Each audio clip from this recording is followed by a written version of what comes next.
नमस्कार दोस्तों, स्वागत है आपका द बंगलोर यूट्यूब चैनल पर। मैं हूँ आपका हर्षवर्धन भैया Deshmukh from Pune Maharashtra.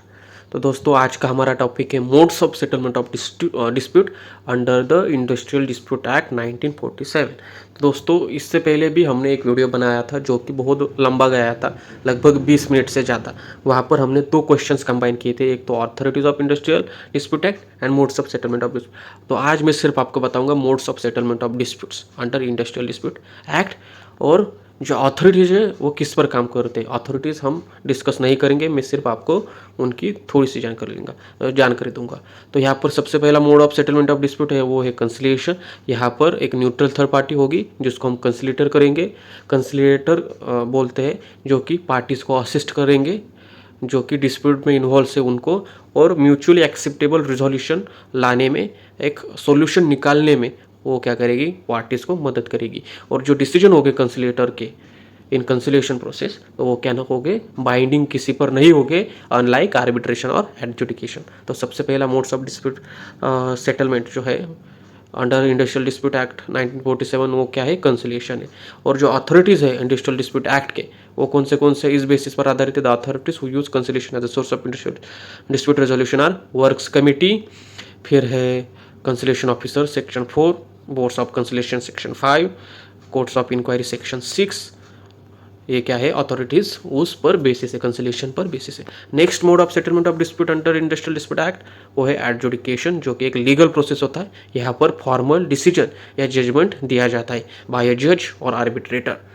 It involves a typical, यहाँ पर भी एक न्यूट्रल थर्ड पार्टी होती है। यहाँ पर दोनों पार्टीज आर्गूमेंट करेगी, एविडेंसेस पेश करेगी, और फिर एप्लीकेबल जो लॉज है उस बेसिस पर वो जो जज है, वो जो आर्बिट्रेटर है, वो एक फॉर्मल डिसीजन देगा। तो ये हो गया adjudication means a legal process.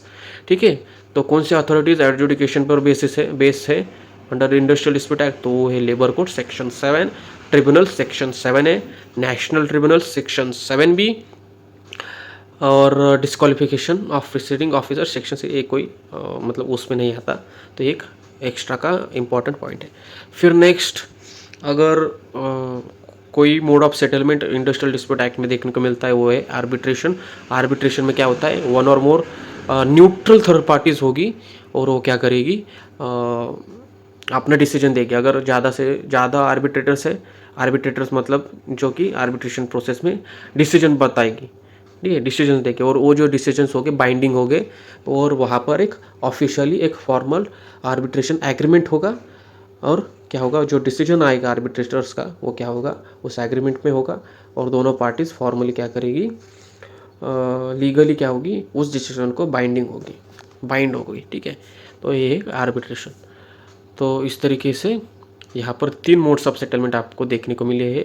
एक है कंसिलिएशन, एडजुडिकेशन और आर्बिट्रेशन। तो ये हमको देखने को मिलते हैं अंडर इंडस्ट्रियल डिस्प्यूट एक्ट। तो आई होप आपको वीडियो पसंद आया हो। इसके नोट्स मैंने पहले ही जो हमारा मतलब वीडियो था, इस वीडियो के पहले authorities under the industrial dispute act, उसमें पहले से ही मैंने टेलीग्राम चैनल पर डाली है। आप सर्च कर वहाँ पर ये नोट्स पा सकते हो, लिंक्स डिस्क्रिप्शन में दी गई है। और जो लेबर लॉज की इंपॉर्टेंट बेयर एक्ट है उसकी बाई लिंक मैंने डिस्क्रिप्शन में दी है। अगर आप उससे बाय करते हो तो आपको मैक्सिमम डिस्काउंट मिल जाएगा। तो चलिए मिलते हैं अगले वीडियो में अगले टॉपिक के साथ।